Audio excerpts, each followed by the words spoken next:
গহীন জঙ্গলের পাশের এক শান্ত চারণভূমিতে কৃষকের একটি গরু প্রতিদিনের মতো নিশ্চিন্তে ঘাস খাচ্ছিল। হঠাৎ জঙ্গলের গভীর অন্ধকার থেকে বেরিয়ে এলো এক ক্ষুধার্ত বাঘ। প্রাণ বাঁচাতে গরুটি দৌড়াতে শুরু করল, আর বাঘটিও তার পিছু নিল মৃত্যুর মতো দ্রুততায়।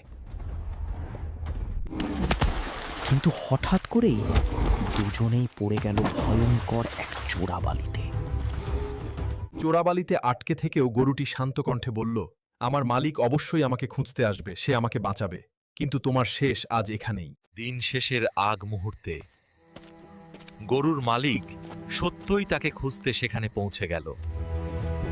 গ্রামের সবাই মিলে দড়ি দিয়ে গরুটিকে উদ্ধার করল, আর হিংস্র বাঘটি অসহায় হয়ে রয়ে গেল চোরাবালির ভেতর। অবশেষে মালিকে বিশ্বাস না করা সেই হিংস্র বাঘটির মৃত্যু হলো নিজের অহংকার আর হিংস্রতার কারণেই। এই গল্প আমাদের শেখায়, যে বিশ্বাস রাখতে জানে, সময় মতো তার আপন মানুষই তাকে রক্ষা করতে এগিয়ে আসে। গল্পটি ভালো লাগলে লাইক দিন। এমন শিক্ষণীয় গল্প আরও দেখতে চ্যানেলটি সাবস্ক্রাইব করুন।